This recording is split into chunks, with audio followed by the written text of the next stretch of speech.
ಎಲ್ರಿಗೂ ನಮಸ್ಕಾರ. ಹೇಗಿದ್ದೀರಿ? ಜ್ಞಾನದ ಬೆಳಕು ದಿನಕ್ಕೊಂದು ಮಂಕುತಿಮ್ಮನ ಕಗ್ಗದ ಸರಣಿ ಕಾರ್ಯಕ್ರಮಕ್ಕೆ ತಮ್ಗೆಲ್ರಿಗೂ ಮತ್ತೊಮ್ಮೆ ಸ್ವಾಗತ. ಇಂದಿನ ಸರಣಿ ಕಾರ್ಯಕ್ರಮ 96. ನಾನು ಕರುಣಾಕರ ಬಳಕೂರು, ಗಾಯನದಲ್ಲಿ ವಿದ್ವಾನ್ ಸುರೇಶ್ ರಾವ್ ಅತ್ತೂರು. ಬನ್ನಿ ಇಂದಿನ ಕಗ್ಗವನ್ನ ಕೇಳಿ ಬರೋಣ. ಅಳುವೇನು ನಗುವೇನು ಕಪಟೋದ್ಘಾಟ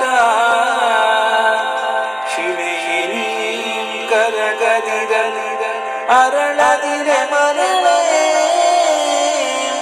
ಒಳ ಜಗವ ಹೊರವಡಿ ಹೊರ ಜಗವನೊಳ ಕೊಡುವ ಸುಡುದಾರಿಯೊಳು ನಗು ಮಂಕುತಿಮ್ಮ ಸುಡುದಾರಿಯೊಳು ನಗು ಮಂಕುತಿಮ್ಮ. ಪ್ರಿಯರೇ, ಈ ಕಗ್ಗದಲ್ಲಿ ಮಾನ್ಯ ಗುಂಡಪ್ಪನವರು ನಮ್ಗೆಲ್ಲರಿಗೂ ಕೂಡ ಒಂದು ವಿಶೇಷವಾದ ಮಾತನ್ನು ಹೇಳ್ತಾರೆ. ಅದೇನಪ್ಪಾ ಅಂದ್ರೆ, ಅಳು ಮತ್ತು ನಗು ಹೃದಯದ ಬಾಗಿಲು ಅಂತ ಕರೀತಾರೆ. ತೆರೆದು ಮುಚ್ಚುವ ಸಾಧನಗಳವು. ಕರಗದೆ ಇರಲು ನೀನೇನು ಕಲ್ಲೇನು, ಅಥವಾ ಅರಳದೆ ಇರಲು ನೀನು ಮರುಳೇನು. ನಿನ್ನ ಒಳಗಿರುವ ಭಾವ ಪ್ರಪಂಚವನ್ನ ಹೊರಜಗತ್ತಿನೊಂದಿಗೆ ವಿಸ್ತರಿಸಿಕೊಳ್ಳುತ್ತಾ ಹೊರಜಗತ್ತಿನ ಭಾವ ಪ್ರಪಂಚವನ್ನ ನಿನ್ನ ಅಂತರಂಗಕ್ಕೆ, ಭಾವ ಸಂಪತ್ತನ್ನ ನಿನ್ನ ಒಳಕ್ಕೆ ಸೆಳೆದುಕೊಳ್ಳಲು ನಗು ಮತ್ತು ಅಳುಗಳೇ ಸುಲಭವಾದಂಥ ಸಾಧನಗಳು ಅಥವಾ ಮಾರ್ಗಗಳು ಅಂತ ಕರೀತಾರೆ. ಭೂಮಿ ಮೇಲೆ ಬದುಕ್ತಾ ಇರುವಂತಹ ಮನುಷ್ಯ ಎಂದೆಂದಿಗೂ ಕೂಡ ನಗು ನಗುತ್ತಾ ಬಾಳಿ ಬದುಕಬೇಕೆಂಬ ಆಸೆಯನ್ನು ಪಡ್ತಾನೆ.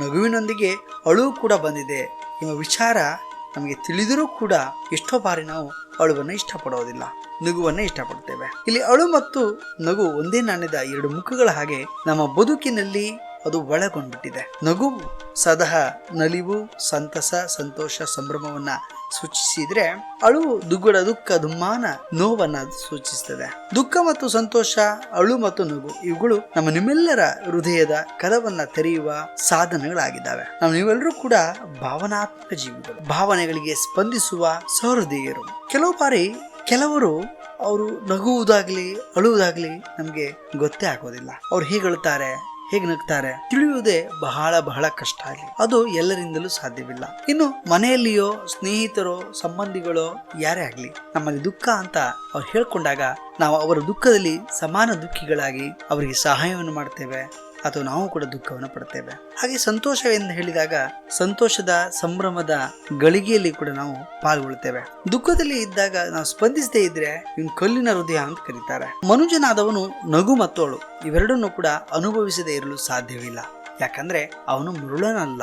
ಒಳಗಿನ ಜಗತ್ತನ್ನಿರ್ಬಹುದು, ಹೊರಗಿನ ಜಗತ್ತನ್ನಿರ್ಬಹುದು, ಆತ ಎರಡನ್ನೂ ಅನುಭವಿಸಿ ಹೊರಗಿನ ಜಗತ್ತನ್ನ ಒಳಕ್ಕೆ ಸೇರಿಸಿಕೊಳ್ಳುವ ಸುಲಭವಾದ ದಾರಿಯೇ ಇಲ್ಲಿ ಅಳು ಮತ್ತು ನಗು. ಹಾಗಾಗಿ ನಾವೆಲ್ಲರೂ ಸಂದರ್ಭಕ್ಕೆ ಅನುಗುಣವಾಗಿ ನಗುವುದಕ್ಕೆ ಅವಕಾಶ ಸಿಕ್ಕಾಗ ಮನಬಿಚ್ಚಿ ನಗೋಣ.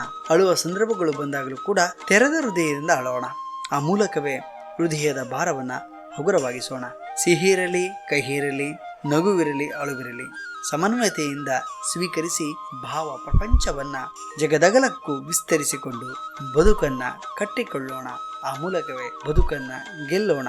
ಏನಂತೀರಿ ಕೇಳುಗರೆ? 100ನೆಯ ಸರಣಿ ಸಂಚಿಕೆಯಲ್ಲಿ ಪ್ರಥಮ ಬಾರಿಗೆ ಬಡಗುದಿಟ್ಟಿನ ಹೆಸರಾಂತ ಭಾಗವತರಾದ ಶ್ರೀಯುತ ಸುರೇಶ್ ಶೆಟ್ಟಿ ಮತ್ತು ತೆಂಕುದಿಟ್ಟಿನ ಶ್ರೀಮತಿ ಭವ್ಯಶ್ರೀ ಮಂಡೇಕೋಲು ಇವರು ಮಂಕುತಿಮ್ಮನ ಕಗ್ಗವನ್ನ ಭಾಗವತಿಕೆಯಲ್ಲಿ ಹಾಡಲಿದ್ದಾರೆ.